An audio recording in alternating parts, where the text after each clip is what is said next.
Hello once again to your 9th Java tutorial. I am Dylan and we're going to be talking about multiple button usage today.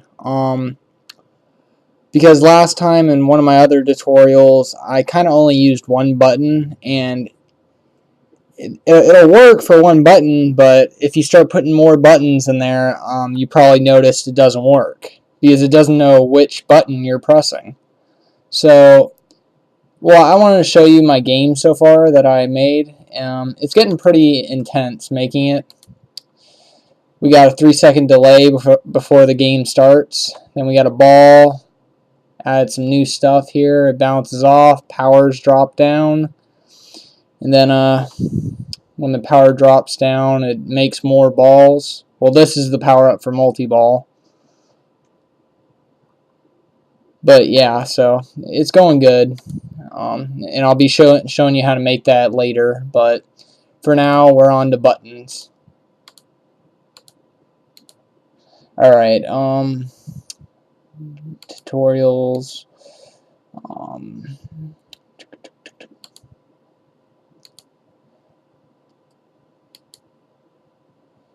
trying to remember which one we had.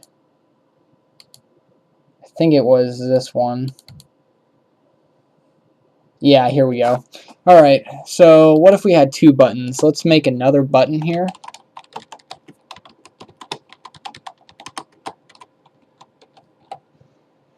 Alright, and then we're going to create it in here. So JB2 equals new J button.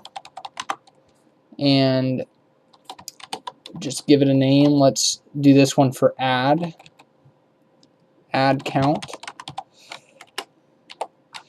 And then we would add the action listener to it. So JB2 dot add action listener this. And then how we would tell from the other button is, believe it or not, we're gonna first do this real quick. Object O equals new.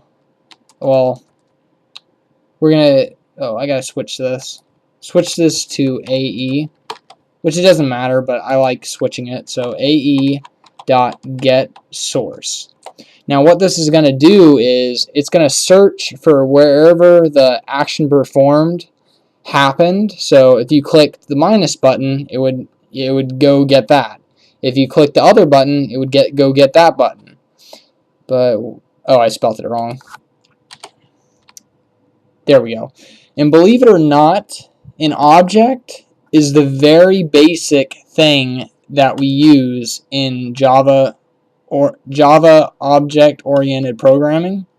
I know it sounds, oh, well, I knew that, but, well, believe it or not, every class you make in here extends this class. So we can do this, check which button by doing this. And I'll get into ifs next time, but just do this right now. So if O is to our J button, our first one, which that one was the minus one.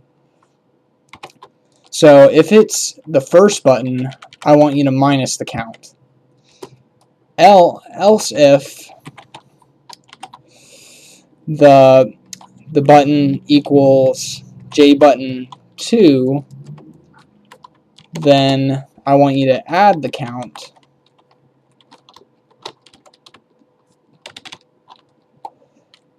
And then update it. Just copy this and move it over. And let's see if it worked. Oh yeah, I didn't even add it. Never mind, hold on.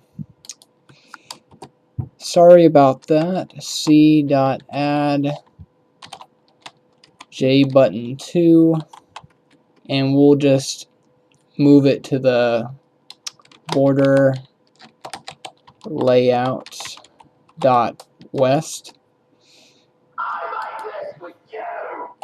And then let's see if it worked. And see, we got 2 buttons now, which this one's kind of small, but you can just extend it. So now we can add the count, and then we can minus it. And that's because this class, well, these buttons, they extend object. Any class you make extends an object. So when it gets the source, it can either get the object of the first button or the object of the second button. So pretty much it just retrieves it. That's all you need to know. But that's how you use more than one button. I'll talk about ifs and else and, just logical stuff you would do in Java next time. So till next time.